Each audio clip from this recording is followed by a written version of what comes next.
Hello, everybody, and welcome back to another episode of the Hockey Writers Roundtable. I'm your host, Matthew Zator, and we have a nice panel of roundtable panel I got here, and we're getting together just after a lot of these prospect tournaments, rookie camps, or whatever you want to call them, showcases. They call them differently, and depends on the tournament.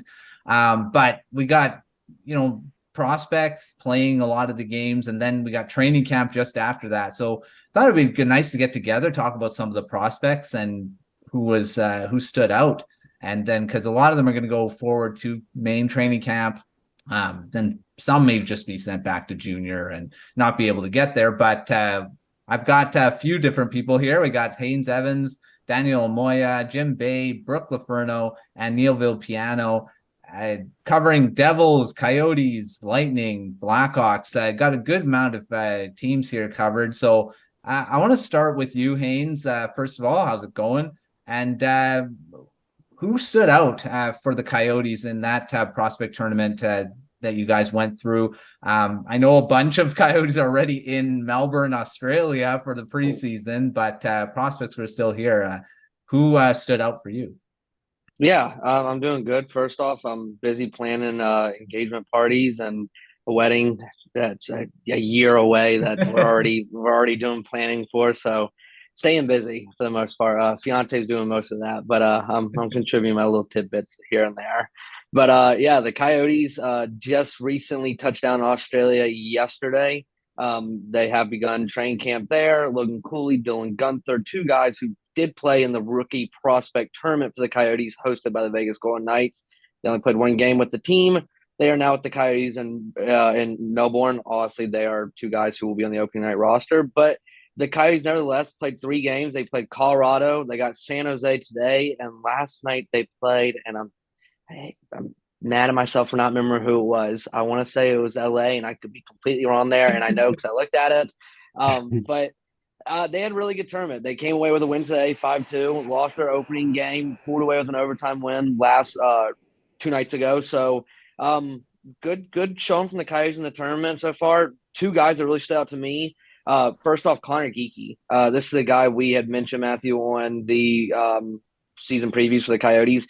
It's a guy that we have both said we think could probably end up getting a 9-game trial for the Coyotes this year. I don't see him staying in the NHL. I think he's better going back to Winnipeg for a season, playing with the Wild this year in the WHL. He had 3 goals and 3 assists in this tournament. He had a fourth; it was disallowed, but nevertheless, 6 points in 3 games is a good showing from him. This is the guy who started the first game of that tournament on the second line, and after the departure of Cooley and Gunther, he stepped up on that first line and he wowed. I mean, he really showed stride in his game this year, and that's going to be something that, like I said, it's going to be hard for the Coyotes to not want to have this guy on the roster for at least 9 games to start the season.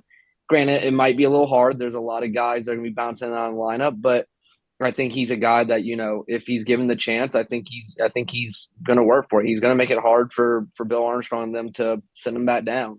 The other guy that really stood out for me was, and I love talking about because it's talking about a Doan again. It's Josh Doan, the son of Coyotes great Shane Doan. Josh coming off a great year, 14 games played in the AHL, 6 points in the regular season with the Tucson Roadrunners, coming off a great year after 2 amazing seasons at ASU. Is expected to start the season again with Tucson this year. He's going to definitely need a little bit more development in his game. He really stepped up in this tournament. He started off on that first line with Cooley and Gunther, which just sounds like such a magical line in the future to see. When you put all 3 of those together in a line in the future, sounds so magical. And he had a great tournament. Finished with 4 goals, 3 assists, 7 points in 3 games. He had a very sick, very nasty between the legs goal in the opening game of the prospect tournament against Colorado. It was, if you have not seen, I would advise looking up. It was a really, really pretty goal. But I mean, those 2 guys that stood out for the Coyotes, that you really need those guys to step up. I mean, we all know it's Gunther and it's Cooley. Those are your 2 big guys. I mean, Michelli's in there as well, but if we're looking at prospects, Gunther and Cooley are your 2 guys. After that is where do the Coyotes get help in terms of who's the next 2 waves or 3, wave of 3 players of prospects that's going to be the next big stars coming in. And I think Connor Geekie and Josh Doan really did what management was hoping to see from them and more at the same time. I mean, when you're looking at a combined what is that, 7, 6, 13 points in 3 games between these two guys. I mean, that's pretty good in 3 games. I mean, these guys really lit the score sheet. They really contributed, and they're both going to have some respectful seasons back in minors and juniors to work on it. But those are two guys who I think are the next biggest prospects after Gunther and Cooley that are not that far off the horizon from making an impact in Arizona. Yeah, two guys that we've talked about quite a bit on Prospect Corner, on Howlers and Growlers when it was on the YouTube channel. We've talked a lot about these guys, and it's going to be fun to see them in Arizona in some point. I don't know if it's going to be this season, but I'm hopeful that we can see a bit of that in the preseason and see how they do against NHL competition, because that's where you kind of see that more. I mean, against prospects of their own age, it's easy to dominate maybe because they are better than them, but we'll see how they are in the NHL at some point here. All right, moving to the big guy, Connor Bedard. Brooke, he made a pretty good debut, I think, in the Blackhawks jersey. Apart from him, I mean, of course, talk about him, but anyone else who kind of stood out in that prospect tournament for the Blackhawks? And yeah, I mean, Bedard looks like he's as advertised. Yeah, he did okay, I would say, just a little, just a little good. It's funny because I told some of our viewers that I thought that Connor Bedard during that game did remind me a little bit of Patrick Kane, and I was careful to try to be like, he's not Patrick Kane. I'm not saying he is Patrick Kane, but just the way he kind of moves and kind of operates reminds me of Patrick Kane. It's just pure talent. He just finds these kind of tight spaces and makes it work. That's just talent. But yeah, he was so good. Yeah, but we don't have to dwell on that though, because I think we already know he's really good and he had a really good showing, and that's what they were hoping and expecting. But I guess to go beyond Connor Bedard, I think there was a lot of Blackhawks prospects that were actually really good. It's hard to narrow it down because in 2 games it felt like it was like, oh, actually that guy's really standing out to me, and that guy is. And I think we could talk about Kevin Korchinski, but he's another one again that was expected to do really well and did really well. So again, that's not another person we probably really have to spend a lot of time on because he is so impressive. So I'll go a little bit different. I think Nick Lardis, who the Blackhawks drafted in the 3rd round this year, was really, really good. He was on the first line with Connor Bedard and Colton Dach against the St. Louis Blues in game 1 of the prospect showcase. And I thought he was pretty good. And then the second game, even without Bedard, I was really looking for him because it's usually anyone can play good with Bedard, but it's more like how will he do on his own? And both he and Colton Dach did amazing, even without Connor Bedard, which is really encouraging. Lardis had a breakaway goal. Colton Dach had a goal in both games. So I was actually impressed with both of them. And as you know, Matthew, I'm pretty high on Colton Dach, and I thought he was so good, really impressive. I am really excited about his potential too. But Nick Lardis, yeah, pretty good. And I think I have to give a shout out to Nolan Allen on the Blackhawks defense. He was another 1st round pick of the Blackhawks that not a lot of people really talk about. And he was someone I think really had to make an impression, especially playing with Kevin Korchinski. And I just loved his game. It's like he was chipping in a little bit on offense, and he was physical. I think he got in a fight as well. Like he's just, I really like his potential. Really good stay at home. He called himself Steady Eddie, like a Steady Eddie defenseman, just pure defensive defenseman. So I really liked his game. I thought he was impressive. Yeah, there's a lot of players. Like I said, it was a really good showcase. I know they went 1 for 1, but overall really solid from a lot of different players. Yeah, I mean, we expect the big names to perform, and Bedard had his hat trick. I mean, maybe expected that he was going to do well. I think he's ready for the NHL. Just a little. Yeah, just a little bit. And then, Nick Lardis has impressed me quite a bit over his, in the draft, his draft year, really good. And again, another guy the Blackhawks get, and to add to their impressive prospect pool now. So, I mean, yeah, it's impressive to see the Blackhawks, some of the other prospects do well as well too. All right, let's move to you, Daniel. On the New Jersey Devils side, I mean, we talked, the season preview dropped just before this episode has come out here. But, talk about some of the prospects that kind of stood out to you in that prospects tournament for the Devils. Yeah, so the Devils went 1-2. They didn't really score many goals in any of the games. They were basically inferior to all of their opponents, and I think a lot of that goes to just the fact that so many of their good prospects have now graduated and are now in the NHL. So I don't think that's reason for concern, but the ones that I feel needed to play well, similar to Bedard, did play well. Simone Nemec, second overall pick last year in the draft, looked like a man amongst boys. I mean, he was just all over the place. He has a cannon of a shot. He just knows what to do at the right time. He looks NHL ready, and I don't know if he will be. The Devils got Colin Miller for that reason, so it's gonna be a tough. Nemec is gonna really make a push for camp, and I'm not saying it's a guarantee, but he really stood out. He just looked head and shoulders above the rest. Another one, Graham Clark. He's fighting. The Devils have an open third line spot on their team, and he scored 2 goals of the Devils, I believe 5 or 6 goals in the entire tournament. Yep. So he had at least a third of their goals, and he also another one who just looked almost out of place in a good way. He performed really well last year with Utica. He had 25 goals, 33 assists in 68 games, and I really think he's hungry. He's going to make that push. I don't want to steal everyone here because I know Neil's with the Devils too, but I want to touch on someone a little lesser, 18-year-old, not even 18 and a half yet, Cam Squires, who we just drafted, I believe in the 4th round, and almost scored a goal today.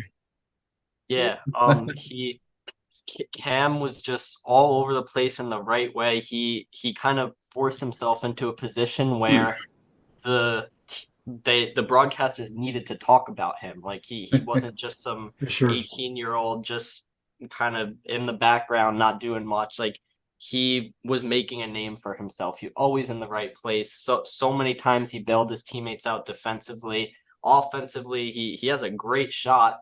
He had it was 64 points in 67 games for Cape Breton in the queue.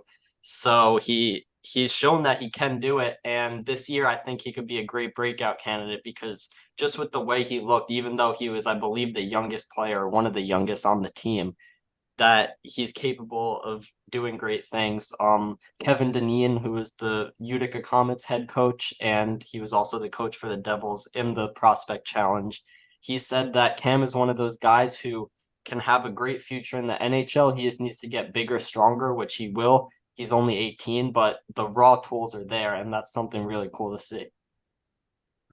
Yeah, I like seeing the lesser prospects perform in these tournaments too, because we all see these big names and we know they're going to do well, but it's nice seeing the lesser guys do well too, because I mean, these guys could be the ones that impress enough to make the NHL roster, and they weren't expected to. So we'll see how that all goes. All right, Jim. The Tampa Bay Lightning, we've talked many times about their prospect pool is not the strongest, but they did have a tournament as well.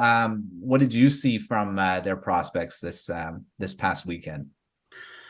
Well, they had a very good weekend, especially compared to last year. Last year they went 0-3 and didn't look very good in the process. They weren't competitive in any of those games. This year, with basically the same group plus a few other guys, they were very competitive and played very well. They went 1-1-1. They lost today to Florida, only 3-2. They were very competitive in each of the games. For them, with their prospects, it was they had a couple of newer players on there that I was happy to get a look at. In the offseason, they signed a Finnish professional player named Waltteri Mirella, and he played very well in that tournament. He had an impressive pass from his knee that set up a goal in today's game, Monday's game, and he just looked very good. He's somebody who will probably start the year in Syracuse, needs to get acclimated to the North American style of hockey a little bit, but I wouldn't be surprised if he got called up sometime this year or, made a serious run at the roster next year. Another guy I was really watching and who had a pretty good showcase was their goaltender, Hugo Anefeld. He it'll be interesting this year. He's going to take the lead at Syracuse, but he's really kind of like that goalie who's going to be the 1C because they have Jonas Johansson as Vasilevsky's backup. And Johansson has very little NHL experience, probably 20 some, maybe 30 games. as a 27-year-old, and he's on a two-way contract. So if he fails, it could, very possibly see Hugo being called up, to take on a backup role. So it'd be kind of, I was very curious to see how he played, and he played pretty well. He was a little shaky in the first game, gave up 2 early goals, but then, held the line and gave the Lightning prospects the opportunity to come back into that game, and they did. So, he's looking like he's ready to go into training camp and let everybody know that, he's for real. In addition to that, was my first look. I saw him a little bit in Syracuse last year, Maxim Grosov, who was just all over the ice. He's got speed galore. Again, he'll probably, start the year in Syracuse, but, some more time in the North American game. Tampa Bay could use some speed. Mm-hmm. The team they have now has, they picked up some in the offseason, but they're still kind of an older team. And, that might give them a needed spark in the future, if not this year, possibly next year. And then another prospect who had a really good tournament was Gage Gonsalves, who is had a really good year in Syracuse last year. He's got an outside chance to make the roster as well. He's going to be one of these, depth pieces for, Tampa, in the coming years too, like Perbix and Radish. He's going to be a little bit of a late bloomer, but, he could be up on the roster, especially, as Tampa Bay continues to deal with, the salary cap and losing players off their roster every year. As far as some of the younger players go, their first draft pick, the second round pick that they got in the Ross Colton trade, Ethan Gauthier had a very good tournament as well. Showed a lot of poise and did really well for an 18-year-old, and in that situation, that was really good to see him play well.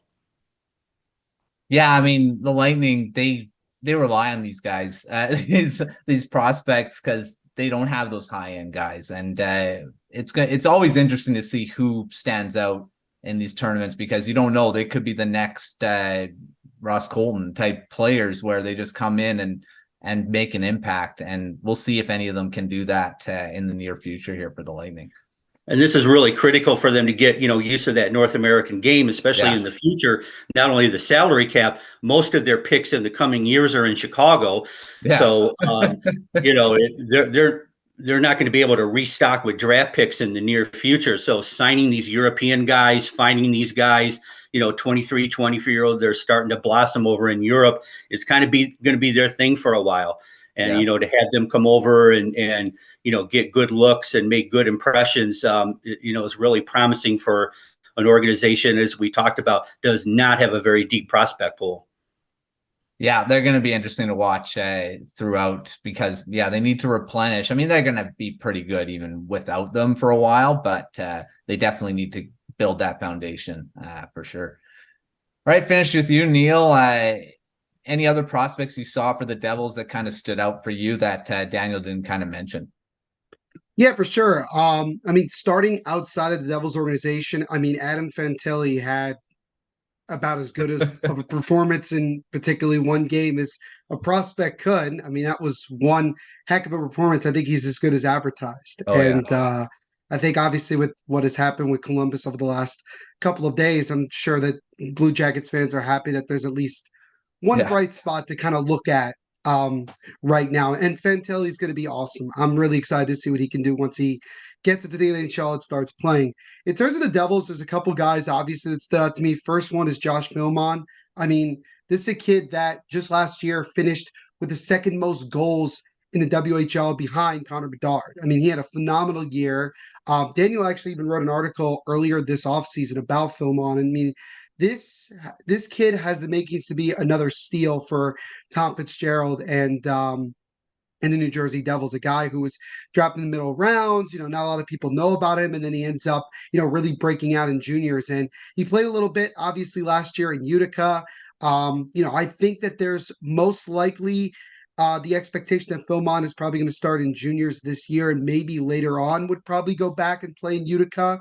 We'll see how things, progress moving forward. He had a good tournament as well. He did add himself a goal on one of the 3 games. I think he had a couple of good chances earlier today in the Devils' win against Boston. So that was definitely one guy. Daniil Missiol, who actually ended up getting hurt in the last prospects game today. Did end up continuing to play, had a couple of good block shots. I thought overall he really kind of surprised a lot of people with the skill that he can kind of bring. I think he's more of a defensive forward. I think he really can be somebody that, depth-wise could really, really be instrumental in terms of just having, some young guys that we can bring in that maybe you're not really expecting. And then the last guy is somebody who's not even signed with anybody, but did play today for the Devils, and that's Dawson Mercer's little brother, Riley Mercer, who currently is a goaltender playing for, I believe it's Drummondville in the Quebec Major Junior Hockey League. He stopped 26 of 28 shots he faced today and got the Devils their only win of the prospect challenge. And I thought he looked really, really good. And this is a kid who I think has a little bit of untapped potential as a goaltender. And, obviously he doesn't have a contract with anybody. So this was kind of an opportunity for him to showcase what he could do. And the Devils have contracts signed with 42 of the 50 available spots. So this is definitely a kid that they could sign and have him play and have him be a part of the organization. I did read, though, he can't, because of one certain rule, he can't go to Utica. He would have to go back to Drummondville and play another year in the Quebec Major Junior Hockey League. But knowing the Devils and knowing how much they love to have that goalie depth, I wouldn't be surprised if that would be somebody they would keep their eye on. Mm-hmm. Also, just to constantly keep the family vibes going. Philip Bratt, Jesper Bratt's little brother, and now bringing in Mercer and things like that. But those are some guys in particular. But Riley Mercer, I think for me was the most intriguing, just because of played one game and he made a really good save on a pass in front. I think this kid could definitely be something if he's developed correctly. And you look at the track record, I mean, Akira Schmid has developed into a pretty good goaltender in his own right. Nico Dawes is developing well before he got hurt. And I think that, Mercer could be another kid that the Devils could develop long-term that very well could be something in the future between the pipes. Yeah, some interesting names there. I love the family dynamic always. They already have that with the Hughes brothers, like I said, with Pratt as well. So it's like it's pretty cool. They love getting players like younger brothers or whatever the case may be. Like Tom Fitzgerald loves doing that. It's pretty cool. All right, before we end here, I just want to go quickly around and away from prospects, or could be part of that too. But I'll start with you, Haynes. What is the biggest storyline you're looking for as training camps kick off this week? Biggest thing I want to see from the Coyotes is, and it's not even the biggest thing, I want to see just the guys. I mean, this is a whole new roster. I mean, this is a lot of revamped pieces coming to Arizona. I want to see those guys really connect. And during this during training camp and during these preseason games in Melbourne, I want to see these guys, build these bonds, build these relationships, build this chemistry with each other. I mean, this is the best Coyotes roster that for fans in Arizona. I mean, this is the best team we've had in a while. I mean, there's a lot of optimism right now in the desert for this team. And the last thing you'd want is, after all these moves Armstrong's made, to watch this team sputter and go down to the basement again. So the biggest thing for the Coyotes is just trying to build chemistry, find out where guys are going to fit in. Don't try to rush your rookies in there. You don't need to rush guys like Cooley into the top line. Gunther, get him started off back after playing 33 last year. Just ease these guys in. I mean, that's the best you want to do right now, is don't rush anybody. Don't force anything. Just ease these guys in. I mean, you want to be a dark horse threat and win and maybe get a wild card spot. You got to kind of take it step by step here. And after 2 years of watching not good hockey in Arizona, which has been a trend, unfortunately, for us in Arizona, it can be righted this year, but it needs to be done properly. So I just want to see them make the necessary steps and building a good core and a good bond. That way, come March this upcoming season, I'm not here talking about who the Coyotes are trading. Yeah, like, you don't want to be doing that anymore. Yeah, I don't want to do that. All right, Daniel, what about you? What are you looking for in training camp for the Devils? I know people probably just watched the season preview, but that was a bit ago when we recorded that. What's the biggest thing you're kind of looking for, if anything's changed for you? Muted. Sorry, Zoom's hard. There's going to be so much competition for their third line spot because barring injuries, we basically know what their lineup's going to look like, except for a winger position on the third line. And there's probably about 5 guys who I would say all have a roughly equal chance of making that spot. I believe Nolan Foote either has to make the team or he'd be placed on waivers, so that's a big thing. We also have Alexander Holtz, who was a first-round pick and early first round, and now we don't really know. He hasn't panned out exactly the way that we've wanted him to, and now this is a make or break year for him. That the Devils brass themselves said it was make or break for him. Then you have some lesser guys like Graham Clark, who definitely have that potential with great numbers in the American Hockey League last year. So even a guy like Josh Philman, I mean, look at the way Jesper Bratt and Dawson Mercer forced their way onto the teams the years they were in training camp. So you never truly know because the Devils, they don't really care, I don't think. I think whoever performs the best is going to get that spot because they're in win now mode, and that's all that matters. So it's going to be very, very intriguing to see how that shapes up. There's going to be a lot of healthy competition there. So it's going to be cool to see how they all perform in the preseason because obviously that's going to play a big role in it. Also want to throw in one more prospect because I feel like we haven't given Buffalo enough love, and they have a great prospect pool. Someone I followed very closely, and he tormented the Devils with a goal, and he was in just doing the right thing the whole game. Isak Rosé, and he had, I believe, just under 40 points for Rochester in the American Hockey League last year. And he's very young. I believe he's 19, and he's ready to take a huge step. I think maybe he won't make the team. He'll probably go back to Rochester again. But I think he's someone you have to keep on your radar because he just looked, in the same sense that Simone Nemitz did for the Devils, he looked like a man amongst boys. And I saw him in World Juniors as well. He was phenomenal for Sweden. And I think he's someone who could really be a game changer if developed correctly. So he's someone to keep an eye on. Yeah, we talked about Rosine in our Buffalo Sabres prospect deep dive on Prospect Corner and also in Buffalo Sabres preview show. So season preview. So yeah, he's one guy I think everyone's going to be watching for sure. All right, Jim, what are you looking for in Lightning training camp coming up here? Well, in their training camp, since we did our preview, Mikhail Sergachev was on the 32 Thoughts podcast last week, and he had mentioned to those guys that the Lightning were pissed, and they're still pissed about losing, excuse my language, about the first round loss to Toronto. And I'm very curious to see if that does translate over into training camp in the beginning of the season. I believe, he is. We've also heard a little bit. Kucherov has been training with kind of a renewed vigor. He's been skating a lot with Adam Oates. And it seems like that core is pretty upset with the way things happen. And it'll be interesting going into training camp to see whether that continues or not, and whether, they have a renewed vigor. And the unfortunate for them, longer offseason really gave them the rest that they needed, to help propel them and get them a good start and a run toward the playoffs this year. I also want to get a shout out to another prospect. I think what kind of got lost in Bedard's hat trick is the day after Sammy Walker of the Minnesota Wild had a hat trick against the Blackhawks the following day.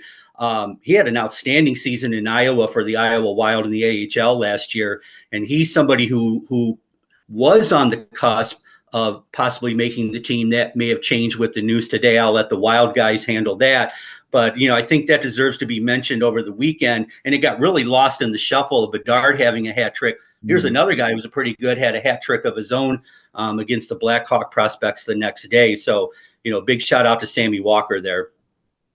Yeah, he's been a guy that I know Mariah's talked about quite a bit too. So definitely keep an eye out for him in training camp. We'll see if he can maybe force his way onto the roster. I don't know. They just signed Jujhar Khaira, who kind of took away another roster spot for these guys. So maybe tough for the prospects to make the roster, but I know they'll try. That's for sure. Right, Brooke, what are you looking for in Blackhawks training camp. I know Bedard. I mean, again, I see him in the preseason and in training camp with the veterans. But what else are you kind of looking for?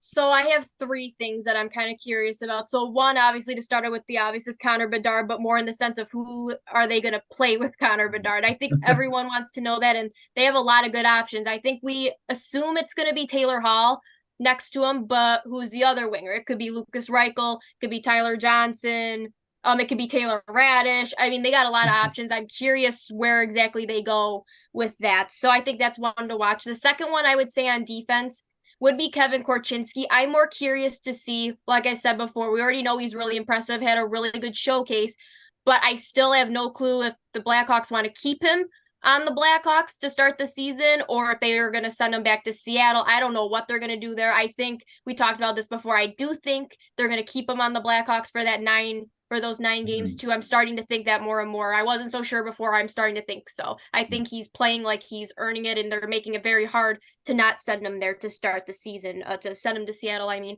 And then I think the third one is the fourth line of the Blackhawks, because it seems like they had this issue last year where they just had a plethora of fourth line forwards. And I guess that's maybe a good problem to have, but with the Blackhawks, it's kind of interesting. I think it's kind of assumed it's going to be Corey Perry and Nick Foligno, but what's going on in that center spot? And I know Charlie Romeliotis from NBC Sports Chicago, I think he predicted that Colin Blackwell was going to be that fourth line center, but could be Cole Gutman, could be Joey Anderson, could be Mackenzie Entwistle, could be Reese Johnson. There's a lot of things going on there. Like, again, a plethora of forwards that are all fighting for one spot. Yeah. So I'm interested to see how that plays out. So those are three things I'm looking for. Yeah, lots of battles and lots of storylines in Blackhawks training camp for sure. Mm-hmm. Right, Neil, finish us off. Any other things you're kind of looking for in Devils training camp or just in the NHL in general that you're kind of looking at? Well, Brooke was mentioning about Devils legend Joey Anderson, by the way. I got excited when she mentioned that. He is a legend. He is certainly a legend. I'm also excited, by the way, from the Blackhawks perspective, to see Taylor Hall play with Connor Bedard. Like, I'm really curious to know like how that's going to go. I think it's going to end up actually being a pretty good, duo right there at the top for Chicago. In terms of the Devils, the things that I'm most excited about is I'm really curious to see how well Tyler Toffoli fits in terms of the top six. A lot of people are kind of speculating as to who is he going to play with, Nico Hischier or Jack Hughes. And I think that because of the way things are, I think it makes more sense for Toffoli to play with Jack Hughes because I think Hughes needs more of a finisher on his line as opposed to Nico, because Nico can kind of play basically with anybody. Not to say that Jack can't, but I think Jack, for his, in his perspective, I think that Toffoli would do well on that line with him. And then the thing is that I know that Tom Fitzgerald has pretty much said more or less that this kid is probably not going to make the roster out of training camp, but I really, really want to see what Simone Nemec does once training camp gets underway, because I really do think he's going to end up making it incredibly hard for Tom Fitzgerald and Lindy Ruff to move him.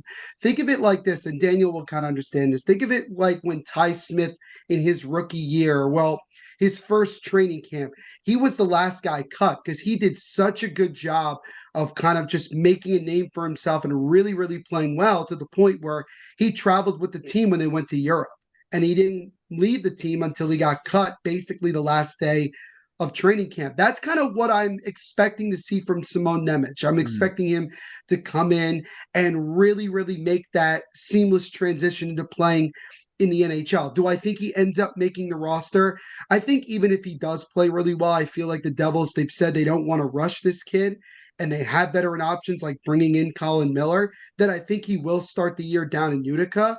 But I'm really, really excited to see what he can do in terms of that. And obviously, I want to see what the goaltending is about. I know there's still going to be question marks about Akira Schmid and Vitek Vanacek. And I think a lot of those questions are not going to be answered until the Devils, if and when, get into the playoffs. I think that's really going to be where those questions are going to be answered.